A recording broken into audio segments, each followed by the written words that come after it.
Hello friends, myself Suman. I'm a mechanical engineer student and today we are discuss about what to do after 10th class. So 10వ తరగతి pass అయిన తర్వాత అలాగే fail అయినా కూడా supplementary రాసిన తర్వాత అయితే మీరు ఏ కోర్స్ తీసుకుంటే తొందరగా కెరియర్లో సెటిల్ అవుతారు, అదేవిధంగా ఏ అంటే ఏ స్ట్రీమ్ అయితే బెస్ట్ ఉంటుందో సో ఈ వీడియోలో పూర్తిగా డీటెయిల్స్ అయితే చెప్తున్నాను అన్నట్టు. సో ప్లీజ్ అండి, ఈ అందరికి సజెస్ట్ చేసేది ఏంటిదంటే మీ ఫ్రెండ్స్ అండ్ ఫ్యామిలీ వాళ్ళు చాలామంది ఉంటారు అన్నట్టు. సో మీ విలేజ్ వాళ్ళు మీ గ్రూప్స్ ఏదైతే ఉందో వాట్సాప్లో, సో వాటిలో అయితే షేర్ చేయండి. అలాగే వీడియో నచ్చితే లైక్ చేయండి. ఇంకొకటి సజెషన్ ఏంటిదంటే ప్లీజ్ ఫ్రెండ్స్ ఇది స్కిప్ చేయకండి, ఎందుకంటే ఇది కెరియర్ సంబంధించింది కాబట్టి ఎండ్ వరకు చూస్తే కానీ మీకు క్లారిటీగా దీని మీద స్కోప్ అనేది మీకు రాదండి. సో మీరు మధ్యలో విడిచిపెట్టి వీడియో స్కిప్ చేసేస్తే మాత్రం మీకు క్లారిటీగా అర్థం కాదు. మీకు ఈ వీడియో కాకుండా మీ లైఫ్ కూడా అంతే అర్థం కాకుండా వెళ్ళిపోతుందని చెప్పొచ్చు. సో వీడియోలో వెళ్ళిపోదాము. సో ప్రజెంట్ నవేడేస్లో అయితే మనకు చాలా కాంపిటీషన్ అయితే జరుగుతుంది. ఏ జాబ్ అయినా గవర్నమెంట్ కావచ్చు లేదా ప్రైవేట్ సెక్టార్లో కావచ్చు, నెంబర్ ఆఫ్ వేకెన్సీస్ అయితే ఉన్నా కానీ 1:30 100 ప్లస్ ప్లేస్మెంట్స్లో అయితే కాంపిటీషన్ నడుస్తుంది అన్నట్టు. సో 10th తర్వాత మనకైతే చాలా ఆప్షన్స్ ఉన్నాయండి. లైక్ ఇంటర్మీడియట్ కావచ్చు, పాలిటెక్నిక్ కావచ్చు, ఐటీఐ, వొకేషనల్, సో ఇలాంటి ఫీల్డ్లో ఉన్నాయి అన్నట్టు. వీటిని 2 కేటగిరీస్ చేసేస్తారు అన్నట్టు.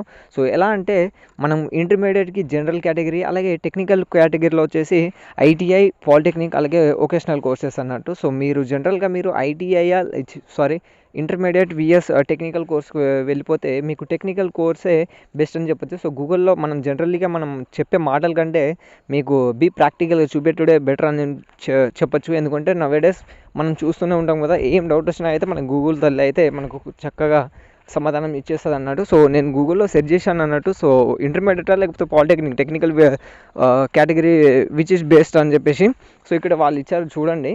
సో ఈ 3-4 రీజన్లో అయితే పాలిటెక్నిక్ టెక్నికల్ ఫీల్డ్ అనేది బెటర్ అని చెప్పేసి ఎక్కువ స్కోప్ చూపిస్తుంది గూగుల్లో కూడా. సో +2 ఏంటిదంటే హయ్యర్ ఎడ్యుకేషన్, ఏదైతే హయ్యర్ ఎడ్యుకేషన్ పర్చేజ్ చేయాలని అనుకుంటున్నారో సో వాటికైతే +2 చేయండి. అంటే లైక్ ఇంటర్మీడియట్ బైపీసీ, ఎంపీసీ చేయండి. లేదు నాకు షార్ట్ పీరియడ్లోనే నేను కెరియర్లో సెటిల్ అవ్వాలి, ఐదర్ గవర్నమెంట్ సెక్టార్ కావచ్చు లేదా ప్రైవేట్ సెక్టార్ కావచ్చు అనుకుంటే మాత్రం టెక్నికల్ ఫీల్డ్లో వెళ్ళండి. లైక్ ఐటీఐ కావచ్చు, వొకేషనల్ కావచ్చు, పాలిటెక్నిక్ కావచ్చు. ఎందుకంటే టెక్నికల్ ఫీల్డ్లో అయితే మీకు థియరీ ఎక్కువ ఉండదండి అండ్ ప్రాక్టికల్ ఎక్కువ ఉంటుంది అన్నట్టు. లైక్ 100% మార్క్స్ క్యాలిక్యులేషన్ చేసేస్తే 40% వచ్చేసి థియరీ ఉంటుంది, 60% వచ్చేసి ప్రాక్టికల్ ఉంటుందండి. అంటే మళ్ళీ ఏది మన టెక్నికల్ కేటగిరీలో లైక్ అదర్వైజ్ ఇంటర్మీడియట్లో అయితే మనకు 90% థియరీ ఉంటుంది, 10% ప్రాక్టికల్ ఉంటుంది, అది కూడా కొన్ని బ్రాంచెస్ బట్టి.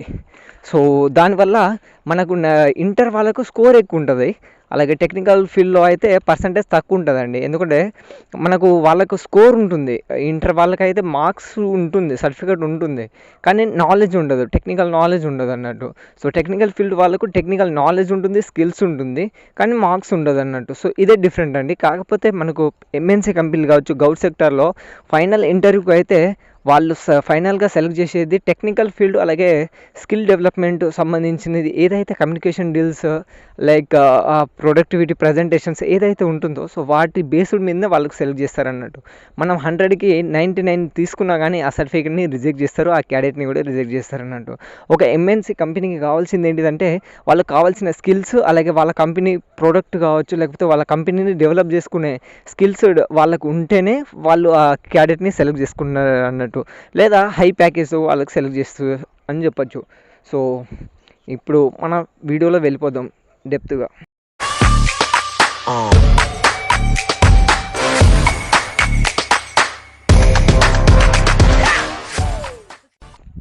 ఫ్రెండ్స్ మనం 10th క్లాస్ తర్వాత అయితే హయ్యర్ ఎడ్యుకేషన్, అలాగే ఇంటర్, డిగ్రీ లేదా పీజీ, పాలిటెక్నిక్ తర్వాత బీటెక్, అలాగే ఎంటెక్, దాని తర్వాత ఐటీఐలో చేసిన తర్వాత డిప్లొమా, బీటెక్, ఎంటెక్, వొకేషనల్ తర్వాత డిప్లొమా, బీటెక్, ఎంటెక్, దాని తర్వాత 10th క్లాస్తోని కూడా జాబ్స్ కూడా ఉంటుంది అన్నట్టు. సో హయ్యర్ ఎడ్యుకేషన్స్ వచ్చేస్తే ఇన్ని గ్రూప్స్ అయితే ఉంటుంది, ఇవి కాకుండా అడిషనల్గా కూడా ఉంటుంది అన్నట్టు. 6 months కోర్స్ సర్టిఫికేట్ అని చెప్పేసి.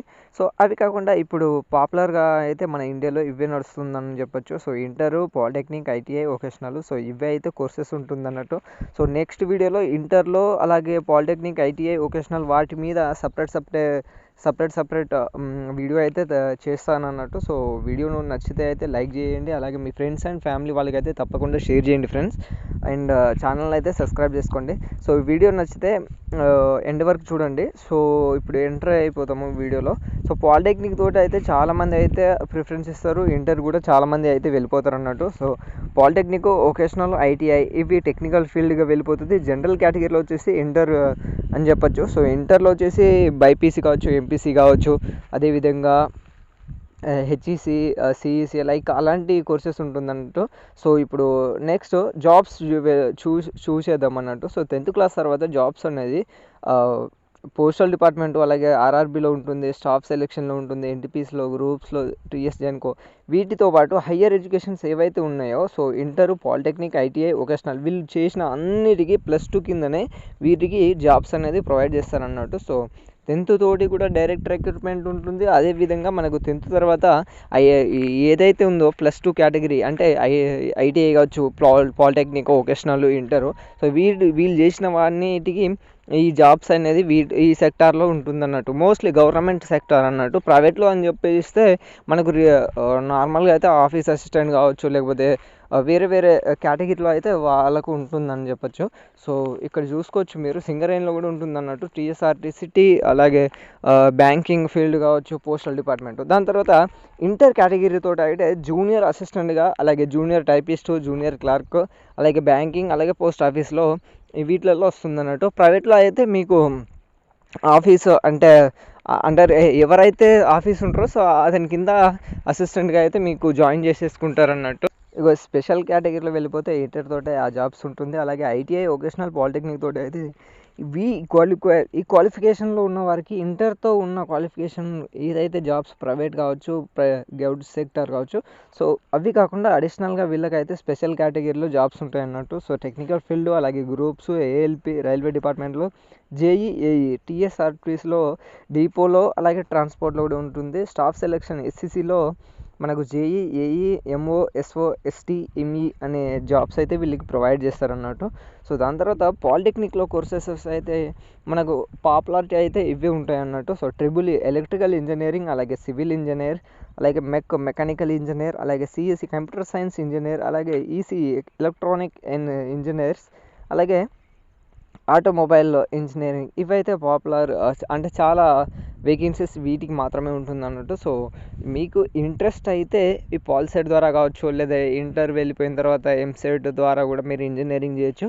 సో దాని తర్వాత పాలిటెక్నిక్ తర్వాత అయితే మీరు జనరల్ డిగ్రీ, అలాగే బీటెక్, ఎంటెక్ కూడా కంప్లీట్ చేసుకోవచ్చు అన్నట్టు. సో బీటెక్ 4 years, అలాగే ఎంటెక్ 2 years పిహెచ్డి తర్వాత కూడా తీసుకోవచ్చు అన్నట్టు.